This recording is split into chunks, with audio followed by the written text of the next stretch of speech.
Еще неизвестно, сколько дней надо дома быть.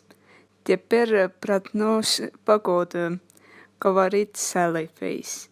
Если спрашиваете, почему, в этом есть хорошая причина. Я не умею рисовать рот. Скорость ветра 36 метров в секунду. Ветер умеренный. Небо облачное и бывает хороша. Температура повышается до 15 градусов, а потом понижается до 10 градусов.